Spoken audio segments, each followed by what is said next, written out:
रात के लगभग 12 बज रहे थे। दिल्ली से जयपुर जाने वाली Malwa night express platform number 6 पर खड़ी थी।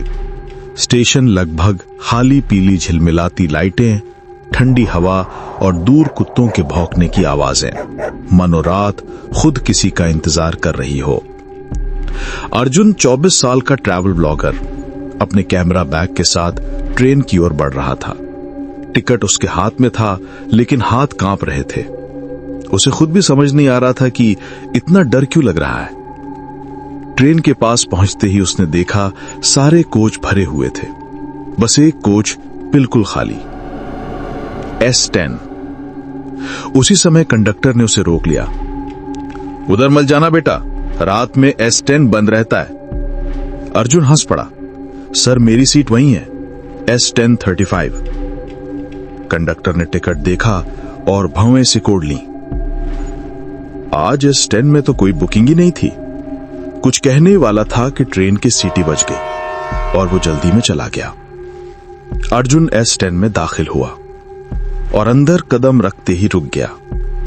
डिब्बा पूरी तरह खाली, एक भी आदमी नहीं, एक भी आवाज नहीं, सिर्फ बदबूदार ठंडी हवा।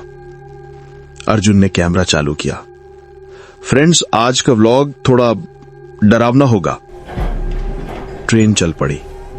पहियों की आवाज S10 में अजीब गूंज रही थी, मानो ट्रैक के नीचे कोई और चल रहा हो। अचानक तब जैसे किसी ने दीवार पर जोर से मुक्का मारा हो। अर्जुन ने टॉर्च ऑन की, पर कुछ नहीं, बस सीटों के बीच से आती सीलन और धुएं की हल्की बदबू। वो कुत्तों को समझा ही रहा था कि तभी सामने की बर्थ पर कोई धीरे धीरे बैठता हुआ दिखाई दिया। सीट तो अभी खाली थी। शरीर धुएं जैसा पारदर्शी, जैसे कोई आकृति धीरे धीरे बन रही हो। अर्जुन की घिक्की बन गई। हेलो। आकृति ने सिर उठाया। आधा जला चेहरा, गहरी काली खाली आंखें और राख जैसे होंठ। अर्जुन चीखते हुए उछला और आकृति गायब। वो तेजी से दूसरे छोर की तरफ बढ़ा। सीट 45 के पास पहुंचते ही टक टक टक, जैसे कोई ऊपर की बर्थ पर चढ़ रहा हो। उसने ऊपर देखा। एक लड़की घुटनों को पकड़े बैठी है। बाल चेहरा ढके हुए हैं और गर्दन लगभग 90 डिग्री पर टेढ़ी। वो धीरे धीरे बाल हटाती है। चेहरा काला, फटा, जैसे आग और धुआं मिलकर इंसान की शक्ल बनाए। और तभी उसकी गर्दन 3 बार टक टक टक करके घूमती है। अर्जुन भागता हुआ गेट पर पहुंचा। गेट नहीं खुल रहा था। चेन खींची, चेन काम नहीं कर रही थी। पीछे से लड़की की फटी हुई हंसी। कहां जाओगे? लाइट छपकने लगी और पूरे डिब्बे में ब्लैकआउट। फ्लैशलाइट ऑन की, डिब्बा फिर से खाली, सन्नाटा, लेकिन दूर से आवाज, टिकट टिकट। अर्जुन कांपते हुए उधर बढ़ा। अंतिम छोर पर एक टीटी खड़ा था, काली वर्दी में। अर्जुन बोला, सर मदद कीजिए। टीटी धीरे मुड़ा। उसका आधा सिर गायब था, वर्दी पर खून और हाथ में फटा हुआ टिकट बुक। वो फुसफुसाया, इस डिब्बे में कोई नहीं बचता। वो आकृति झपटती है और अचानक सब गायब। अर्जुन ने कांपते हुए मोबाइल निकाला। नेटवर्क आया, नोटिफिकेशन, S10 एक्सीडेंट न्यूज। खबर खुली। 4 साल पहले S10 में आग लगी, 37 लोगों की पहचान नहीं हुई, डिब्बा हमेशा के लिए बंद किया गया।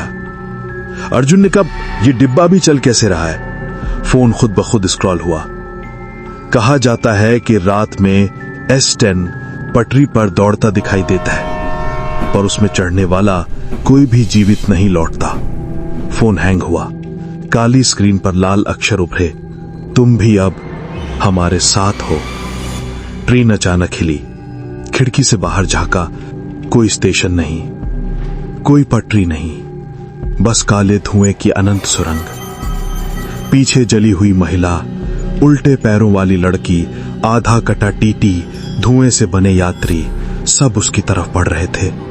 अर्जुन कॉर्नर में बैठ गया। मैं यात्री हूं, मुझे नहीं पता था। एक बूढ़ी आत्मा बोली, हम भी यात्री थे, हम भी नहीं जानते थे, पर S10 में आने वाला कभी लौट नहीं पाता। डिब्बा धुएं से भरने लगा। अर्जुन की सांस रुकने लगी। वो इमरजेंसी लीवर की ओर भागा और लीवर उसके हाथ में टूट गया। आत्माएं झपटी और उसी पल लाइट वापस। कंडक्टर सामने, अरे बेटा क्या कर रहा है? डिब्बा पूरी तरह सामान्य, लोग बैठे हुए, बच्चे सो रहे, सब कुछ ठीक। अर्जुन रोते हुए बोला, सर S10, भूत, आग। कंडक्टर बोला, बेटा तुम S8 में बैठे हो, S10 तो 4 साल से बंद है, कभी चलाया ही नहीं जाता। अर्जुन भागकर नीचे देखता है तो डिब्बे पर लिखा था S8। सुबह जयपुर पहुंचे। अर्जुन ने कंडक्टर से कहा, मुझे S10 देखना है। वो यार्ड में गए। एक जला हुआ टूटा हुआ डिब्बा लोहे के ढांचे की तरह पड़ा। कंडक्टर बोला, ये रहा S10, इसके पास भी कोई नहीं जाता। अर्जुन खिड़की से अंदर झांका और भीतर अंधेरे में वही उल्टे पैरों वाली लड़की उसे घूर रही थी। उसकी गर्दन घूमी और उसने कहा, हमने कहा था अब तुम हमारे साथ हो। अर्जुन चीख उठा और उसके बाद वो कभी नहीं मिला। आज भी लोग कहते हैं कि रात में S10 के टूटे शीशों के पीछे एक आदमी दिखाई देता है, कंधे पर कैमरा बैग लिए हुए, हमेशा के लिए उस अंतिम डिब्बे का हिस्सा बना हुआ।